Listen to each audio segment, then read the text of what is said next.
Good morning friend, তোমরা সবাই কেমন আছো? আশা করি সবাই ভালো আছো। বিহানের আলোতে সবাইকে স্বাগত জানিয়ে আজ ভিডিওটা শুরু করছি। দেখো, এটা আমি সেই আগের দিন একদিন দেখিয়েছিলাম আমার একটা ভিডিওতে যে আমি এই সেটা করেছি। এই কি বলে এটাকে, জেলিটা বানিয়েছিলাম, কিন্তু এটা কিভাবে বানিয়েছি সেটাই তোমাদের সঙ্গে শেয়ার করব। সবার প্রথমে আমি একটু নুন দিয়ে ভালো করে কচলে অনেকটা পরিষ্কার করে জিনিসটা ধুয়ে তারপরে এখানে একটুখানি নুন দিয়ে আবার সেদ্ধ বসিয়ে দিয়েছি। এটা বেশিক্ষণ টাইম লাগে না, খুব তাড়াতাড়ি সেদ্ধ হয়ে যায়। যেহেতু এটা তোমরা ভাবছো যে এটা আবার শেয়ার করার কী আছে, এটা আবার আমরা কেনা পারি, আমি জানি সবাই পারো কম বেশি, হয়তো দু একজন নাও জানতে পারো, সেই কারণেই আমি তোমাদের সঙ্গে শেয়ার করলাম। এটা আমি আমার সোনাইকে স্কুলে টিফিনে দিয়েছিলাম যখন, সব ওর বন্ধুবান্ধব খেয়ে ভীষণ ভালো বলেছিল। ওর কাছে জিজ্ঞাসা করছিল তোমার মাম্মাম কী করে বানিয়েছে, যেমন ছোটো বাচ্চারা বাড়িতে গিয়ে বলেছে, তার মায়েরা আমাকে পরের দিন জিজ্ঞাসা করছে কী গো তুমি কী বানিয়েছিলে, ওটা কী করে বানালে গো, কোথা থেকে নিলে গো? কিন্তু আমি বললাম যে এটা তোমাদের আশেপাশে হয়তো পেয়ে যাবে, যে কোনো বাজারঘাট থেকে, বা অনেকের বাড়িতেও গাছ থাকে। তাই আমি একটু ভাবলাম যে তোমাদের সঙ্গে শেয়ার করি। আর দেখো, চিনিটা দেওয়ার পরে চিনিটারও একটা কালার এসে গেছে। আর এই চিনিটা দেওয়ার পরেই এই নোংরাগুলোকে বেরিয়ে আসে সাইড থেকে। এগুলো আমি ভালো করে পরিষ্কার করে নিই। এগুলো তোমরাও চাইলে একটু ভালো করে পরিষ্কার করে নেবে, কারণ চিনিটা দেওয়ার পরে সবসময় একটু জলের মধ্যে এই ফেনা জিনিসটা ওঠে ডালের মতো। এটাকে সবসময় পরিষ্কার করলে পরে চিনির নোংরাটা বেরিয়ে যায়। তেমন কিছুই না, এটা কিন্তু ওই ফলটার কোনো নোংরা না। আর তারপরেই যখন ভালো করে সেদ্ধ হয়ে গেছে, খুব সামান্য সাদা তেল দেবে। সর্ষের তেল দিলে পরে একটু বেশ কিছুদিন রাখলে একটু কেমন একটা তেলচিটে গন্ধ হয়ে যায়, সেই কারণেই আমি একটু সাদা তেলই দিয়েছি, কেননা এটা বেশ কিছুদিন থাকেও।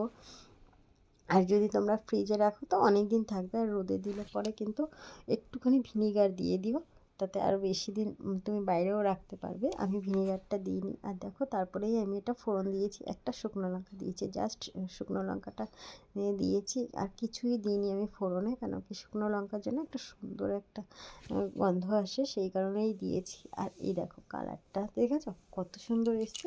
একটুখানি নাড়িয়ে নেবে যাতে জিনিসটা গলে যায়, গলে তো গেছে অবশ্যই, যাতে একটুখানি ঘেটে যায়, সেই জেলি জেলি ব্যাপারটা চলে আসবে। এটা কিন্তু জ্যামই বলে, অ্যাকচুয়ালি জ্যামের মতোই হয়, এত সুন্দর হয় জিনিসটা না। আমি প্রথমে তো জানতামই না, তাই আমি ভাবলাম যে তাহলে হয়তো আমার মতো অনেকের বাড়িতেই ছোটো বাচ্চা থাকলে এটা খুব সহজেই বানিয়ে দেওয়া যাবে ওদেরকে। আর কোনো ফুড কালার লাগবে না, কিছু না, এত সুন্দর জিনিসটা হয়, সেই কারণেই আমি শেয়ার করছি। অনেক সময় আমরা যদি আম দিয়ে করি বা বিভিন্ন কিছু দিয়ে আমরা জ্যাম টাইপের করি, কিন্তু কালারটা না আসলে আগে দেখতে তবেই না খেতে ভালো লাগবে। বাচ্চারা কিন্তু খুব একটা পছন্দ করে না, কিন্তু এটা যেহেতু রেড কালারটা চলে এসছে, তোমরা ভাবতে পারবে না এটা যখন বাড়িতে বানাবে। এই তোমরা দেখছো হয়তো ভিডিওতে একটা কালার, কিন্তু এর থেকেও সুন্দর কালার আসে। আর একটু অনবরত নাড়বে, আমি গ্যাসটা কিন্তু অফ করেই দিয়েছি, তোমরা দেখতেই পাচ্ছ। এটা একটু নাড়ছি কেন কি, সাইডগুলোর তা না হলে শক্ত শক্ত হয়ে যাবে, মানে নষ্ট হয়ে যাবে, বেশ কিছুটা তোমার কড়াইতে আটকে যাবে, সেই কারণেই আমি একটু নেড়ে দিচ্ছি, তোমরাও একটু নেড়ে নেবে। আর তারপরেই একটু ঠান্ডা হলে পরে যে কোনো জারে বা যে কোনো কিছুতে তোমরা তুলে কিন্তু বেশ কিছুক্ষণ বেশ কিছুদিন রেখে দিতে পারো।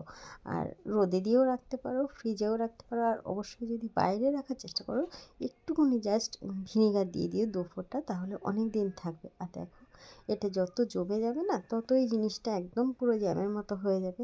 পাউরুটির সঙ্গেও তুমি যখন দেবে তখন এটা কিন্তু এতটা ইসে থাকবে না, এটা কিন্তু অনেকটা পুরো শক্ত হয়ে যাবে, পুরোটা জ্যামের মতো। আর দেখো কত সুন্দর দেখতে লাগছে। আজ তাহলে এ পর্যন্ত। ভিডিওটা যদি ভালো লাগে তাহলে একটু লাইক করে দিও, ভালো লাগলে কমেন্টে জানিও, আর শেয়ার করে দিও, সাবস্ক্রাইব করে পাশে থেকো। বাচ্চাদের ভীষণ পছন্দের একটা খাবার হয়েছে এটা। আশা করি আমার সোনাইয়ের যখন পছন্দ হয়েছে, প্রত্যেকটা বাচ্চার এই জিনিসটা পছন্দ হয়েছে। আর তোমরা একটাবার বানিয়ে দেখতে পারো বাড়িতে, যদি ঘরে বাচ্চা থাকে। বয়স্করা তো অবশ্যই ভালোবাসবে, বাচ্চারাও ভালোবাসবে, সবাই ভীষণ ভালোবাসে। আমরা তো সবসময় কন্টিনিউ, মানে একটুখানি খাবার পরে মনে হয় যেন একটু মুখে দিই, বেশ ভালো লাগে খেতে।